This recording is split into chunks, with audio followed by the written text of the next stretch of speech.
अवधूत चिंतन श्री गुरुदेव दत्त। तर आजच्या व्हिडिओमध्ये आपण बघणार आहोत की उद्या म्हणजे 4 फेब्रुवारी 2022ला गणेश जयंतीचा जो दिवस आहे, त्याचा जो सण आहे, आपण तो साजरा करणार आहे। आणि हो, गणेश जयंती हा एक आपण सण म्हणूनच साजरा करतो। तुम्हाला माहिती आहे की वर्षभर आपण जे चतुर्थीचे उपवास करतो, संकष्टी चतुर्थीचे जे उपवास करतो, त्याच जे ते उपवास करतात त्या लोकांनी हे गणेश जयंतीचा जो उपवास आहे तो नक्कीच धरायला हवा। कारण गणेश जयंती हा म्हणजे आपल्या गणपती बाप्पांचा म्हणजे आपण वाढदिवस म्हणू शकतो। आणि ह्या दिवशी पार्वती माताने त्यांच्या मळीतनं त्यांचा निर्माण केला, त्या गणपती बाप्पांचा निर्माण केला। आणि त्यानंतर त्या दिवशी गणेश जयंतीच्या दिवशी म्हणजेच तिथीप्रमाणे माघ महिन्याच्या शुक्ल पक्षातील चतुर्थीच्या दिवशी गणपती बाप्पांचा जन्म झाला। तर ह्या दिवशी म्हणजेच गणेश जयंती आपण साजरी करतो। गणेश जयंतीला बरेच लोक गणेश याग, गणेश हवन ह्या सगळ्या गोष्टी करतात आणि त्याचबरोबर बरेचसे सेवा सुद्धा करतात। कारण ह्या दिवशी केलेल्या सेवा खूप प्रभावी असतात। आणि त्याचबरोबर ह्या दिवशी केलेले जे गणपती बाप्पाचे स्मरण आहे, नामस्मरण आहे, त्यांची जी सेवा आहे, त्या गोष्टी केल्याने गणपती बाप्पा प्रसन्न होतात आणि त्याचबरोबर आपल्या बऱ्याचशा मनोकामना पूर्ण होतात। सुख समृद्धीमध्ये आपली ती वाढते आणि त्याचबरोबर त्यांचा आशीर्वाद सदैव आपल्यावर राहतो। तर त्याचबरोबर तुम्हाला मी सांगते की जर तुम्हाला तुमच्या आयुष्यात सुख, समृद्धी आणि यश वाढून घ्यायचं असेल तर तुम्हाला मी आज 5 सोपे छोटेसे उपाय सांगणार आहेत। तर ते उपाय तुम्ही नक्कीच करून बघा। या गणेश जयंतीला म्हणजे उद्याच्या दिवशी तुम्हाला या गोष्टी करायच्या आहेत। अगदी काही अवघड नाहीये, खर्चिक गोष्टी नाहीये, खूप सोप्या गोष्टी आहेत, त्यामुळे तुम्ही नक्कीच करू शकाल। तर तुम्हाला जर का तुमच्या आयुष्यात सुख, समृद्धी, यश, धनप्राप्ती, संपत्ती, संततीचे जे प्रॉब्लेम्स असतात ह्या सगळ्यापासून दूर व्हायचं असेल, संकट तुमच्या आयुष्यातले सगळे विघ्न काढून टाकायचे असतील तर नक्कीच गणेश जयंतीच्या दिवशी हे साधे, सोपे आणि सरळ उपाय नक्कीच करा। तुम्हाला याचा खूप फायदा होईल।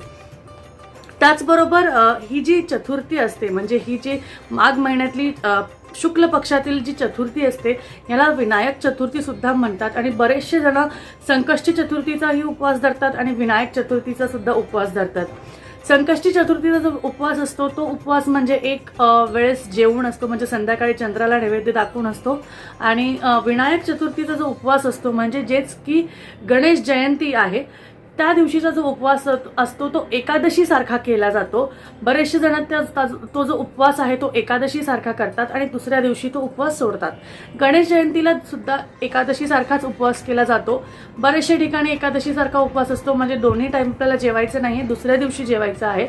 आणि बरेचसे लोक एक वेळ जेवण म्हणजे प्रदोष काळात नंतर जेवायचं आहे किंवा बरेचसे जणांकडे गणेश याग वगैरे असतं आणि त्यामुळेच दुपारीच त्यांचं प्रसाद वगैरे असतात, तर ह्या वेळेसही सुद्धा करतात। पण शक्यतो प्रदोष काळानंतर रात्री तुम्ही तुमचा उपवास सोडला तर चालेल। त्याचबरोबर विनायक चतुर्थीचा जो व्रत आहे ते केल्याने गणपती तुमचे सर्व विघ्न तुमचे ते हरून घेतात आणि त्याचबरोबर तुम्हाला त्यातनं खूप फायदा मिळतो। त्यांचा जो आशीर्वाद आहे तो सदैव तुमच्या डोक्यावर राहतो। दुःख दूर होतात, तुमच्या जीवनातले जे संकटे आहेत ते सर्व दूर होतात आणि त्याचबरोबर तुमच्या आयुष्यात जेवढे काही समस्या असतील त्याचं निवारण झाल्याशिवाय राहत नाही। तर त्यांच्या कृपेने जर का तुम्हाला सुख, समृद्धी आणि यश प्राप्ती करून घ्यायची असेल तर हे साधे सोपे उपाय आहे, हे मी तुम्हाला आता सांगते। त्याचबरोबर तुम्हाला सांगते की गणपती बाप्पा जे आहेत ना ते शुभ आणि सौभाग्याचे दैवत आहे। कुठलंही शुभ कार्य करायच्या आधी आपण गणपतीची उपासना करतो। कुठलंही शुभ कार्य करायच्या आधी आपण गणपती देवाला स्मरण करतो। आणि त्याचबरोबर तुमचं सौभाग्य जर का तुम्हाला कायमस्वरूपी हवं असेल तर त्यासाठी सुद्धा स्त्रियांनी जास्तीत जास्त गणपतीची उपासना केली पाहिजे। कारण ह्याने तुमचं आयुष्य तर वाढतं, सदैव त्यांचा आशीर्वाद तुमच्यावर राहतोच, त्याचबरोबर तुमच्या सौभाग्याला सुद्धा ते खूप छान आहे आणि त्यांनी सुद्धा तुम्हाला खूप फायदे होतात। खूप तुमच्या ज्या जीवनातले सगळे संकट आहेत ते दूर होतात। कारण आपल्याला माहिती आहे की स्त्रियाच जनरली काय असतं, व्रत उपवास असले की स्त्रिया जास्ती त्यामध्ये करतात। आणि गणपती बाप्पा जे आहे त्यांचा हा विनायक चतुर्थी आणि संकष्टी चतुर्थीचे जे उपवास लोक धरतात त्यांच्यावर खूप प्रसन्न होतात आणि त्यांचं लक्ष सदैव राहतं। तर चला पटकीने आपण बघून घेऊयात की कुठले ते 5 उपाय आहेत। सगळ्यात पहिलं जे महत्त्वाचा उपाय जो आहे, या गणेश जयंतीला तुम्हाला ते करायचंच आहे. शक्यतो जमल्यास येत्या पुढच्या चतुर्थीला आणि विनायक चतुर्थीला लक्षात ठेवून तुम्ही ह्या गोष्टी करू शकता, नक्कीच करू शकता, कारण हे खूप सोपे उपाय आहे. सगळ्यात पहिला, सर्वात छोटा आणि सर्वात सोपा उपाय जो आहे तो आहे म्हणजे कुठलीही चतुर्थी येऊ द्या, पुढच्या चतुर्थीबद्दल तर बोलतोच आहे आपण, त्याचबरोबर येत्या आता उद्याच्या गणेश जयंतीबद्दल जे बोलतोय आपण, तर उद्या तुम्हाला काय करायचे आहे, गणपती बाप्पाला 21 मोदक अर्पण करायचे आहेत. तुम्हाला तुमचा जो नैवेद्य वगैरे तुम्ही दाखवणार आहे त्यामध्ये तुम्हाला गणपती बाप्पाला 21 मोदक अर्पण करायचे आहेत. आणि ह्या मोदकातल्या, आता तुम्हाला माहिती आहे की रथसप्तमीपर्यंत तिळदान केलेलं कधीही चांगलं असतं, तर ह्या मोदकात तुम्ही तिळाचे मोदक सुद्धा करू शकता. त्यामुळे तुम्ही ते नक्की ते सुद्धा करा, त्याने नक्कीच तुम्हाला खूप लाभ होईल. त्यानंतर दुसरी जी गोष्ट आहे की एकदा काय झालेलं की गणपती बाप्पाच्या पोटात खूप दुखत होतं आणि त्यामुळे त्या दुःखाला निवारण करण्यासाठी, ते दुःख कमी होण्यासाठी, ते पोटातलं त्यांना जी त्रास होत होता, पोटातला तो त्रास होत होता, त्यासाठी पार्वती मातांनी त्यांना दुर्वा दिली होती आणि त्या दुर्वानी त्यांचा जो त्रास आहे, जो पोटाचा त्रास आहे, तो कमी झाला होता. त्यामुळे गणपती बाप्पाला दुर्वा वाहली जाते, कारण कुठलंही गोष्ट म्हणजे गणपती बाप्पाची आपण जी सेवा करतो आणि आपल्या हाताने कुठली चूक भूल झाली तर ती नाहीशी होते जेव्हा आपण गणपती बाप्पाला दुर्वा वाहतो.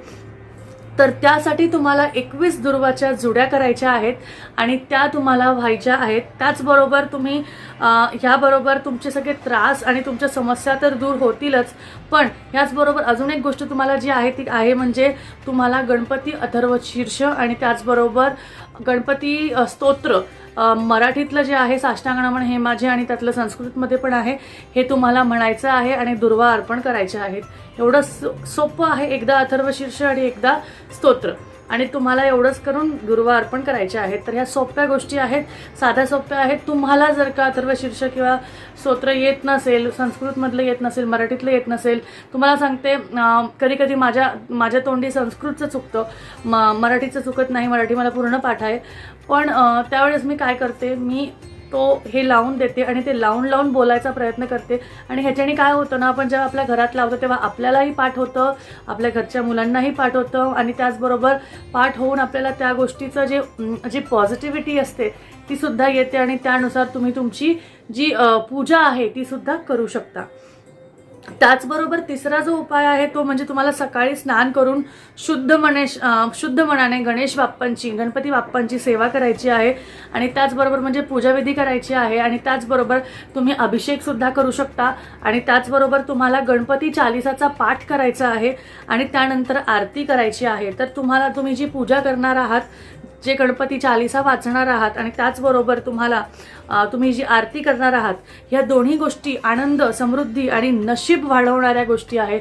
कारण गणपती बाप्पाला जे आहे ते त्यांची चाळीसा आणि त्याचबरोबर त्यांची आरती ही खूप प्रिय आहे आणि जे लोक त्यांची आरती गातात त्यांना सदैव त्यांच्या डोक्यावर त्यांचा आशीर्वाद राहतो आणि त्याचबरोबर तुमची सदैव कुठलीही मनोकामना असेल ती पूर्ण होते. तर ह्या पद्धतीने तुम्हाला तिसरा जो उपाय आहे की स्नान करून शुद्ध मनाने तुम्हाला देवासमोर बसायचं आहे, गणपतीची पूजा करायची आहे, अभिषेक करायचा आहे आणि त्याचबरोबर गणपती चालिसा आणि त्याचबरोबर आरती करून तुमची पूजा तुम्हाला संपन्न करायची आहे.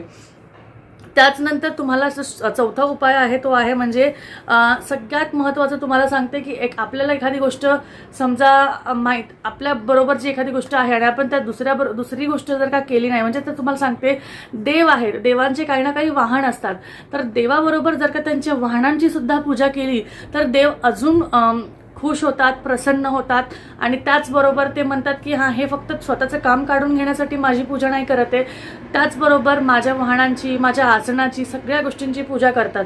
तर त्याचसाठी तुम्हाला गणपती बाप्पाचे जे वाहन आहेत, उंदीर आणि त्याचबरोबर हत्ती, या दोघांचीही पूजा करायची आहे, या दोघांना खाऊ घालायचं आहे आणि त्याचबरोबर तुम्हाला ह्यांची सेवा सुद्धा करायची आहे. सेवा करणं म्हणजे तेच की तुम्हाला कुठे हत्ती दिसले किंवा उंदीर असले, उंदराचं नावाचं काढून ठेवा म्हणजे ते उंदीर खातील. त्याचबरोबर हत्ती दिसला किंवा हत्ती तुम्ही जाऊन आले कुठे आणि हत्तीला काही केळी वगैरे खाऊ घातले तर ते खूप छान होईल आणि त्या पद्धतीने तुम्ही ती गोष्ट करू शकता. आणि ह्याने काय होतं, तुमचं जीवन सुखमय होतं, कारण गणपती बाप्पाला त्यांच्या वाहनांबरोबर जर का तुम्ही त्यांची पूजा केली तर ती त्यांना नक्कीच आवडते.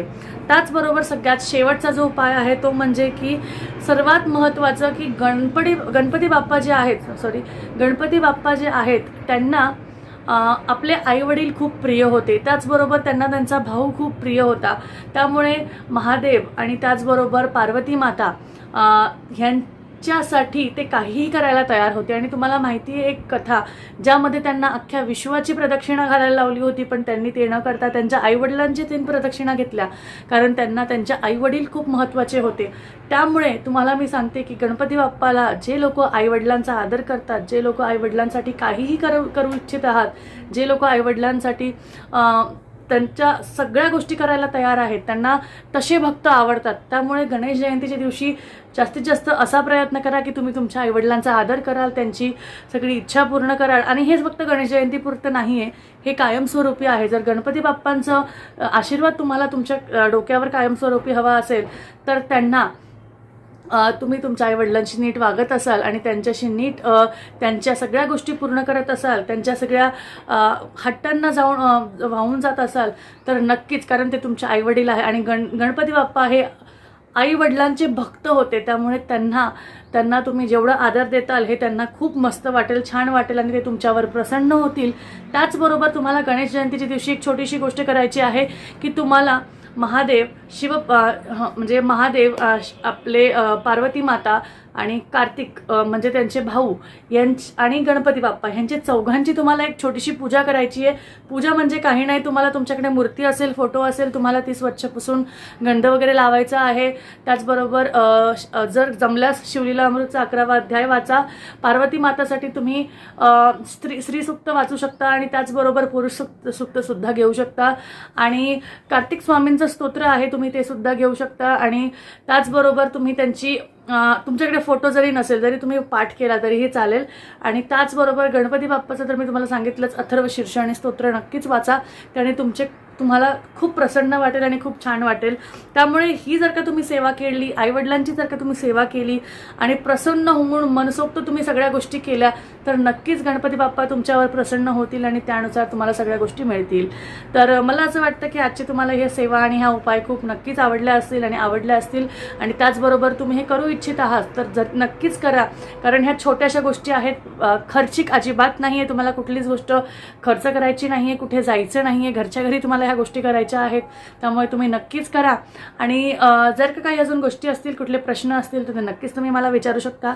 तर भेटूया अजून एक पुढच्या व्हिडिओमध्ये. तोपर्यंत काळजी घ्या आणि अशीच आपले व्हिडिओ बघत राहा. तोपर्यंत श्री स्वामी समर्थ. जय जय स्वामी समर्थ.